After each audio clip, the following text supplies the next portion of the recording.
The sun was a hammer on the back of my neck, but I didn't move from my porch post. I just leaned into it, letting the old wood take my weight. That's when the dust cloud appeared down the county road, resolving into a truck so clean it looked like it had never touched dirt. Clint's truck. He rolled to a stop right at my property line, not even bothering to get out, just powered down the window. His face was all sharp angles and cold calculation, a man used to buying what he wanted. "Wyatt!" he called out, his voice carrying across the dry yard like a threat. "This is your last season. I'll wipe you off this land. You're a stain on this valley's future."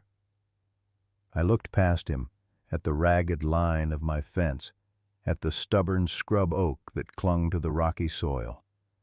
A stain. Maybe he was right. I wasn't shiny or new. I was worn, like the leather of my boots. I felt a faint smile touch my lips, not from amusement, but from a deep, tired recognition. This was the play. The big, loud opening move meant to scare me. I didn't give him the shout he wanted. I didn't even straighten up. I just gave him a slow nod as if he'd commented on the weather. His eyes narrowed, the performance falling flat against my silence. With a disgusted shake of his head, he powered the window up and the pristine truck kicked up my dust as he left. I watched the dust settle. The quiet rushed back in, louder than his engine had been. Hours later, the only light in my small, cluttered office came from the laptop screen on the desk. The confrontation outside felt like it belonged to another man. In here, it was just the hum of the computer and the methodical click of the mouse. I sorted through files, digital folders with dry, legal names, deed histories, water rights permits from 40 years back, survey maps with faded annotations. Each document was a piece of the story, my story, of this land. Clint saw a stain to be removed. I saw a ledger. And in my experience, men like Clint, for all their bluster and shiny trucks, often forgot to read the fine print. The glow of the screen reflected in my glasses as I opened another file, a slow, steady counter-move already taking shape in the silence. The Montana air is crisp and clean this morning, the kind that fills your lungs and makes you believe in fresh starts. I'm Wyatt, and fresh starts are what I came here for. Right now, my focus is on the simple good things, the smell of pine, the weight of a coffee mug in my hand, and the sight of my son, Ben, tying his shoes by the front door. "Got your lunch, buddy?" I ask, leaning against the doorframe. "Yep," he says, not looking up, completely absorbed in the complex task of a double knot. He's 10, all knees and elbows and a quiet seriousness he didn't get from me. He got his mother's eyes, though. Sometimes, when the light hits them just right, it's like getting a glimpse of her again. And my heart does this funny squeeze. Our life here is small, and I've worked hard to keep it that way. After years of chasing shadows in the military, all I wanted was a piece of quiet land and a straightforward life for my boy. No more reading between the lines, no more assessing threats in a crowded room. Just peace. But peace has a way of getting complicated. It started a few weeks back. Ben came home quieter than usual, his backpack straps held tight in his fists. It took me until dinner to get it out of him. Some kid at school, Tommy, had been shoving the smaller kids off the monkey bars, claiming the playground as his own personal kingdom. That day, Ben had stepped in. He didn't throw a punch. My boy's smarter than that. He just stood his ground, told Tommy it wasn't right, and helped the other kid up. I was proud. So proud my chest felt too small for it. I told him that standing up for someone who can't is what real strength looks like. I didn't know then who Tommy's father was. I do now. Clint Morrow. The name carries weight in Bozeman.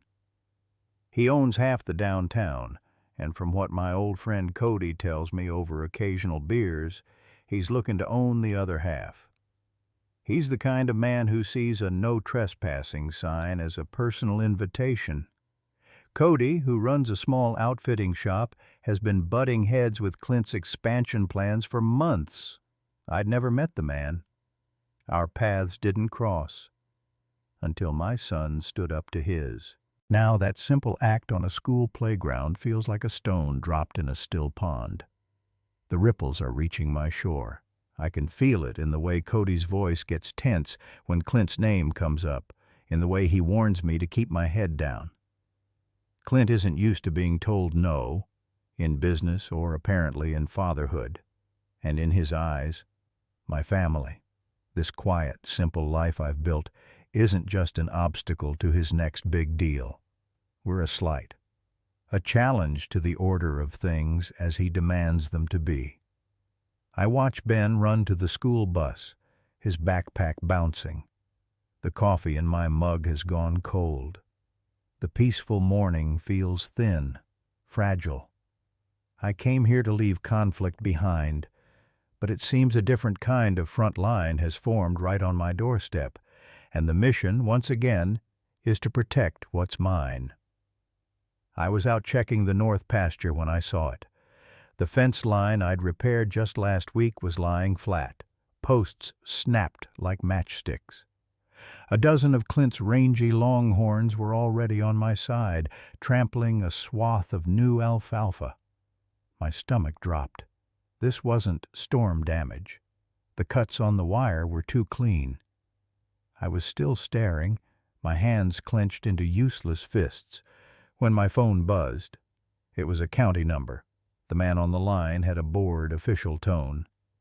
"Mr. Evers, we've received a formal nuisance complaint regarding unauthorized livestock and land management issues on your property.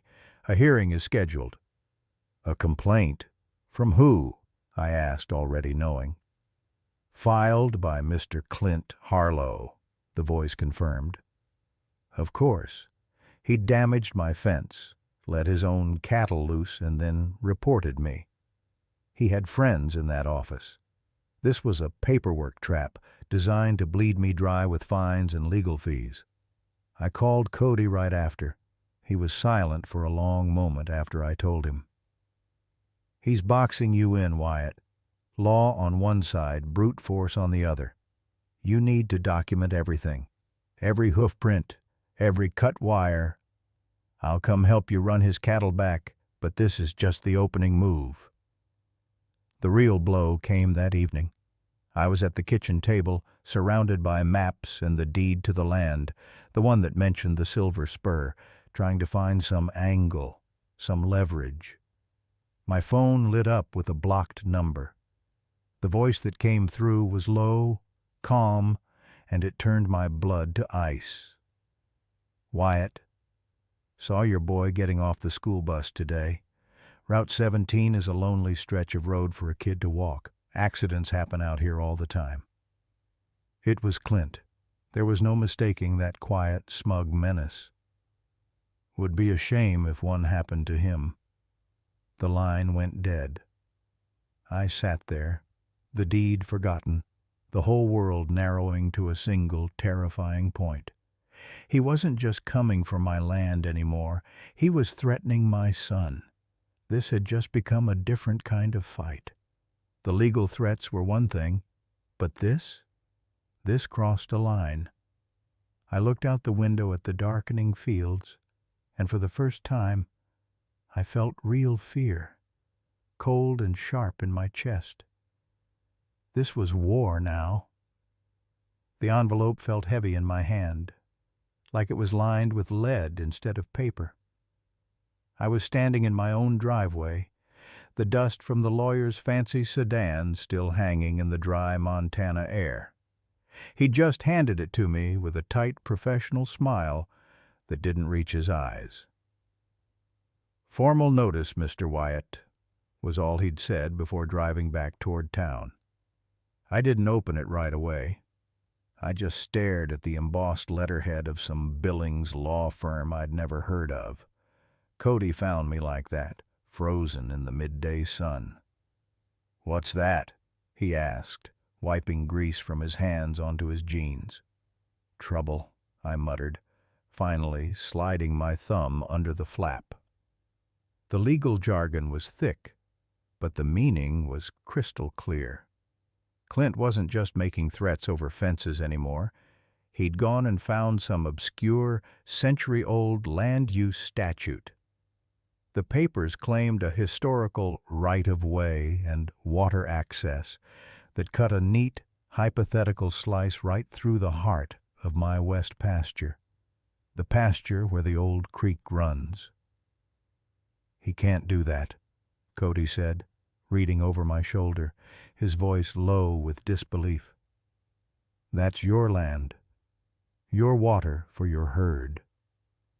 "His lawyer seems to think he can," I said, the words tasting bitter.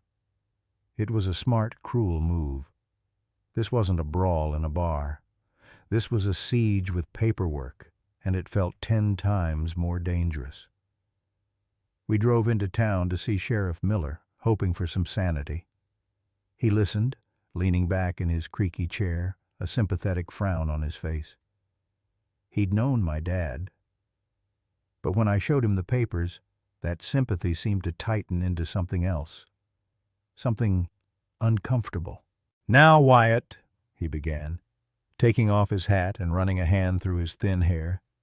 "Clint's family has been around here a long time. These old rights, they're messy. Litigation's a costly thing, a draining thing." He met my eye, his gaze steady. "Sometimes being reasonable is the path of least heartache. Maybe there's a compromise to be had." Reasonable. The word echoed in my head all the way home. Be reasonable. It meant roll over.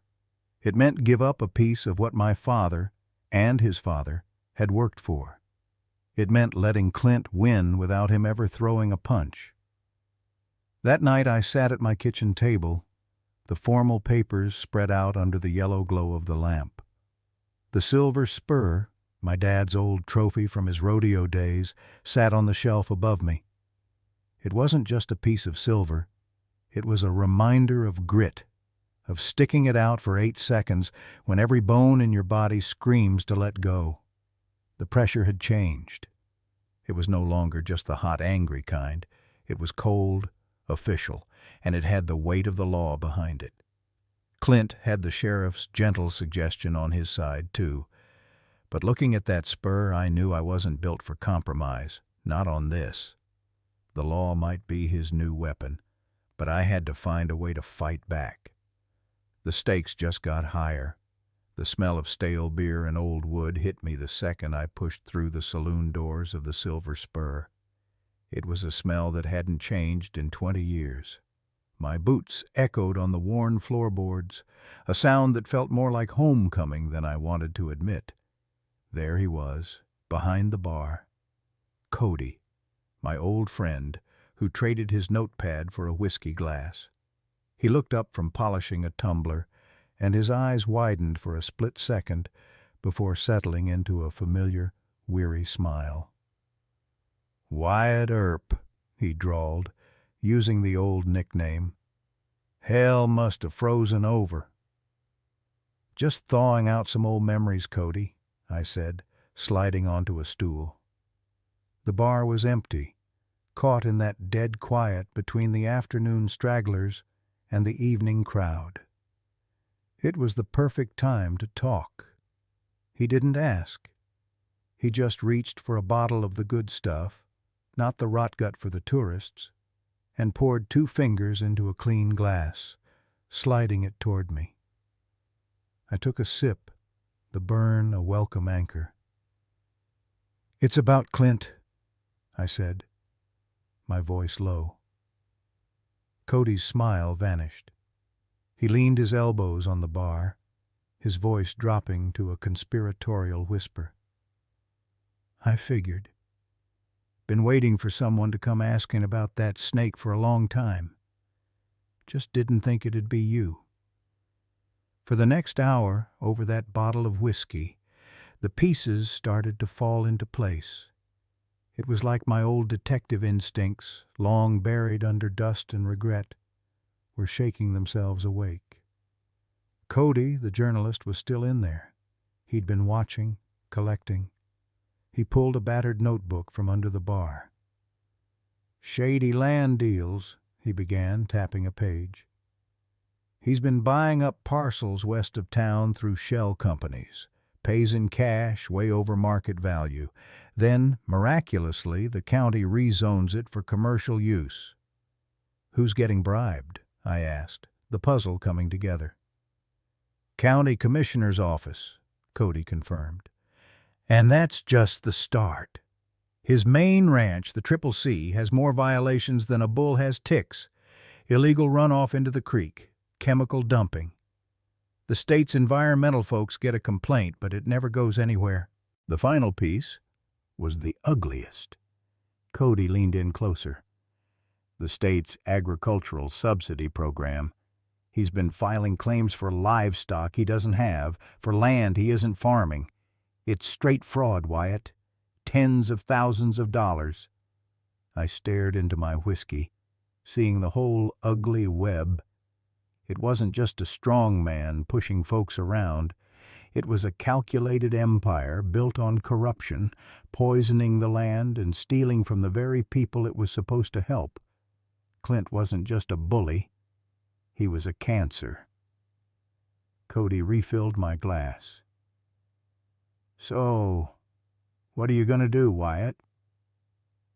I looked at my friend, then at the familiar shadowy corners of the Silver Spur. This bar, this town, was the key object in all of this. It represented everything Clint was trying to swallow up. "I'm going to pull his whole damn house down," I said quietly, the truth of it settling in my bones. "But I'm going to need proof. Solid proof." Cody just nodded, a fierce light back in his eyes. He was back on the story. And for the first time in years, so was I. My heart was hammering against my ribs like a trapped bird. I'd just finished checking the fence line with Cody when we heard it. The low, grinding growl of a diesel engine, a sound that didn't belong here. We ran toward the west pasture, and the sight that greeted me stole the air from my lungs. There, right on the ragged edge of my property, was a massive yellow bulldozer, its blade a dull, menacing silver in the morning sun. And standing in front of it, arms crossed and a smirk plastered on his face, was Clint. 3 of his hired hands loitered nearby, looking uncomfortable but ready. "Wyatt!" Clint called out, his voice booming and falsely cheerful over the engine's idle. "Just the man I wanted to see. Thought we'd help you out. This old boundary's gotten all fuzzy. Time to clarify things." Cody stepped forward, his voice tight. "You clarify nothing, Clint. You're on his land. You know it." Clint ignored him, his eyes locked on mine. He took a few steps forward, right up to the invisible line in the dirt that separated what was mine from what was his. The bulldozer crept forward an inch with a metallic squeal. "See? That's where you're wrong," Clint shouted, making sure his crew and now a couple of my neighbors, drawn by the noise, could hear him clear. "A man's got a right to protect what's his, and I'm tired of your sentimental clutter spilling over that old relic of a spur you're so fond of." He paused, letting the threat hang in the air, the same one he'd whispered to me in the dark weeks ago. He was saying it out loud now. "It's a magnet for trouble, and I'm here to clean up trouble." This was it. The shift. It wasn't a whispered threat in a shadowy barn anymore. It was a public declaration, backed by 1,000 horsepower of steel. He was openly admitting his motive, tying his illegal act, the bulldozer poised to rip up my land, to his campaign of intimidation over the Silver Spur. He was no longer just threatening. He was acting. The crime wasn't in the future tense anymore. It was here, rumbling and stinking of diesel. The blade aimed at my history, my home. I felt Cody tense beside me, a low growl of his own in his throat. But I just stood still, my hands clenched at my sides. I let the scene burn itself into my mind. Clint's triumphant glare, the witnesses' shocked faces, the illegal machine on my grass. He'd crossed every line, thinking his money and his bluster made him untouchable. He thought this was him winning. But as I watched him stand there, committing his crime in broad daylight for everyone to see, I knew different. He hadn't just crossed my property line. He'd finally, irrevocably, crossed the line from a bully into a criminal. And he'd done it with an audience. The trigger had been pulled. Now, it was our turn to answer. The glow from my laptop screen was the only light in the office, long after the sun had set. Outside, the low, threatening rumble of Clint's bulldozer had finally gone silent, leaving an eerie quiet. I could have marched out there. I could have gotten in his face. But that's what he wanted. A messy, physical fight he could twist into a story about a hot-headed rancher. No, not this time. He thinks we're sleeping or panicking, I said, my voice rough from coffee and concentration. My brother Cody dropped another stack of folders on the desk. Let him think it. He's been arrogant for years. It's time his own paperwork bit him in the back. That was the plan, the trap. We weren't going to fight his machine. We were going to bury him with the truth. Cody had been my silent partner for months, the ally in the shadows. While I'd been publicly holding the line at the fence, he'd been gathering the pieces. He slid a thumb drive across the worn wood. Bank records. 3 shell companies, all funneling back to a holding company Clint owns. I plugged it in, the files popping up on my screen. This is it. The motive. I started cross-referencing, my old investigative instincts firing like they hadn't in years. I pulled up the scanned, dated land deeds my grandfather had stored in the safe with the Silver Spur, our family's legacy spur that symbolized holding your ground. Clint's forged claims looked pathetic next to the originals. Cody handed me his phone, playing audio clips from ranch hands Clint had fired when they asked too many questions about chemical runoff. Their voices, hesitant but clear, described dumping sites near the creek bed. I matched their statements with the time-stamped photos on my camera. The sickly, discolored patches of earth just beyond our property line, the dead vegetation. All night, we worked. I became an archivist of Clint's crimes. Every document, every photo, every financial trail and whispered testimony was labeled, dated, and slotted into a digital dossier. I structured it not as an emotional plea, but as a cold, hard, prosecutable case. A timeline of fraud, a map of environmental violation, a ledger of hidden money. As the first gray light of dawn touched the window, I saved the final file. On the screen was a single comprehensive document. It told the whole story, and it told it in a language Clint couldn't bully or bluff his way out of. The language of evidence. I leaned back, the weight of the night's work a satisfying ache in my shoulders. Cody poured the last of the coffee, a tired but fierce grin on his face. The bulldozer was just a machine. This file, This was the real weapon, and it was ready. The morning sun was beating down on the town square, but the heat I felt was pure, cold satisfaction. I stood at the back of the small crowd, Cody right beside me, our eyes locked on the makeshift podium. There was Clint, holding court with a few local reporters, that smug, untouchable grin plastered on his face. And this so-called preservation is just standing in the way of progress, he was saying, gesturing broadly. My development plans will bring jobs, real community growth. I just shook my head. He was so confident, so sure he'd buried every trace of what he'd done. My hand went to my pocket, not for the silver spur this time, but for my phone. I'd already sent the digital copies. The physical dossier, every invoice, every doctored soil report, and every backdated permit was already sitting in a prosecutor's office 2 counties over. We'd hand-delivered it last night. Just as Clint was taking a question, a plain sedan pulled up to the curb. It wasn't flashy, but the license plate and the serious-looking man who stepped out commanded a sudden, quiet attention. It was the state prosecutor. I saw Clint's smile falter for just a second, a flicker of confusion in his eyes before he smoothed it over, probably thinking it was a supporter. The prosecutor didn't walk toward the crowd. He walked straight for the podium. The reporters, sensing the shift, turned their cameras. "Clint Hawthorne," the prosecutor said, his voice clear and carrying in the sudden hush.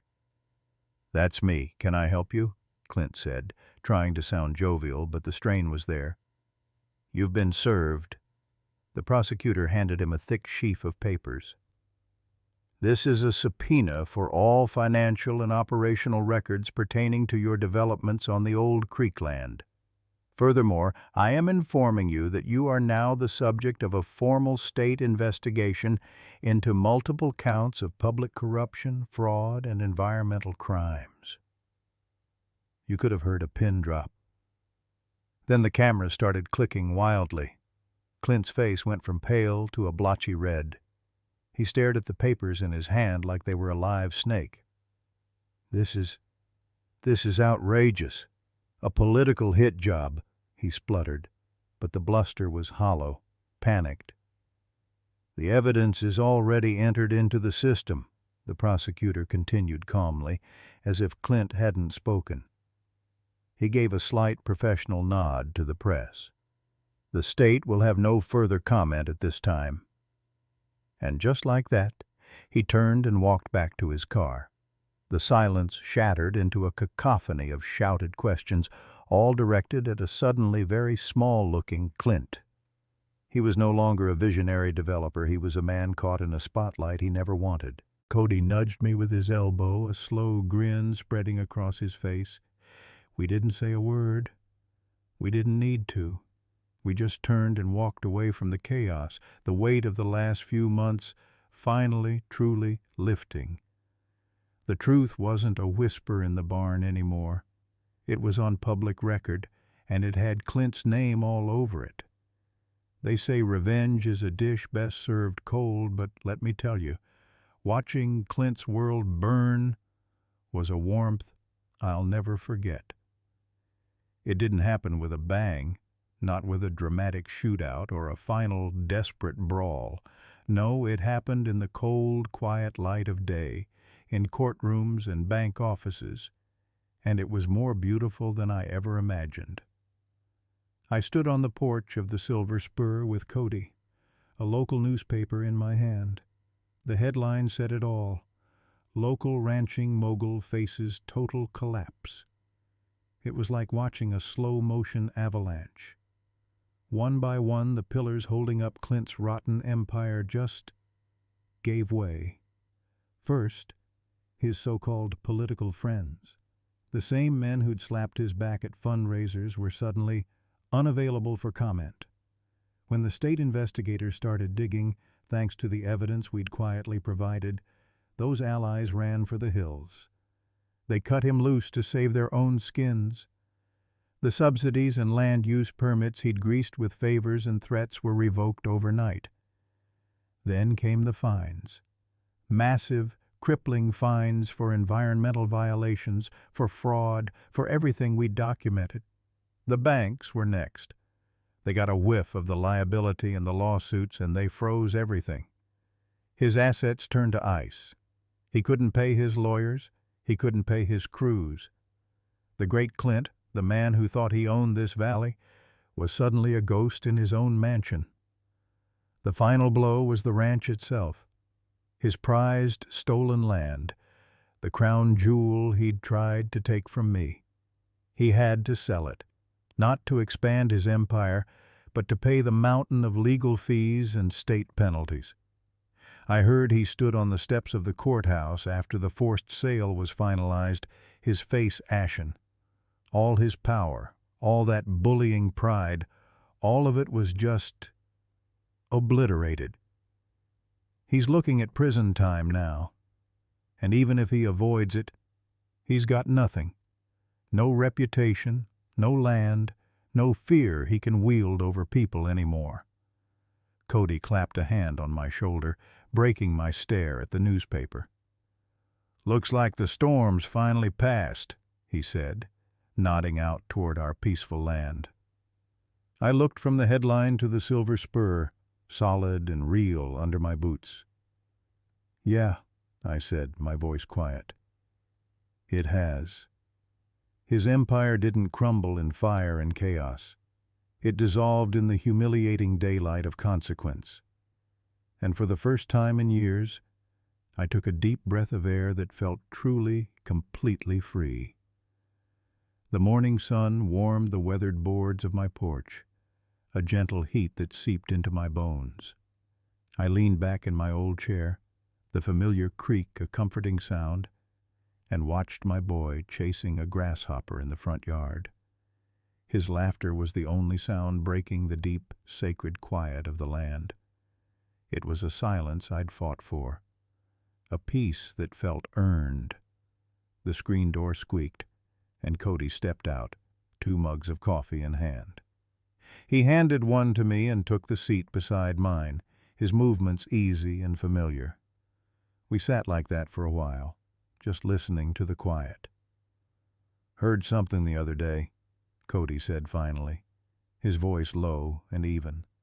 He took a slow sip. "Clint packed what was left of his reputation into that beat-up truck of his and crossed the state line. Headed east, from what I gather. Ain't coming back." I just nodded, letting the words settle. There was no triumph in it, no fiery satisfaction.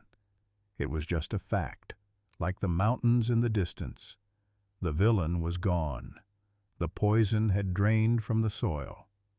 My gaze drifted from my son to the unspoiled Montana horizon, a vast expanse of green and blue under a limitless sky. The silver spur was just a part of the view now, its pastures quiet, its legacy secure. I brought the coffee to my lips, the bitterness softened by the sweet morning air. The tension that had lived in my shoulders for months had finally dissolved. My family was safe. My home was my own. Cody finished his coffee, clapped a hand on my shoulder, and headed back inside without another word. No grand speech was needed. Some battles aren't fought with fists or shouts, but with truth and a steady hand. And sometimes a smile is the only warning you get. I took one last long look at the horizon, at my boy playing in the grass, and felt a completeness that needed no words. The quiet had won.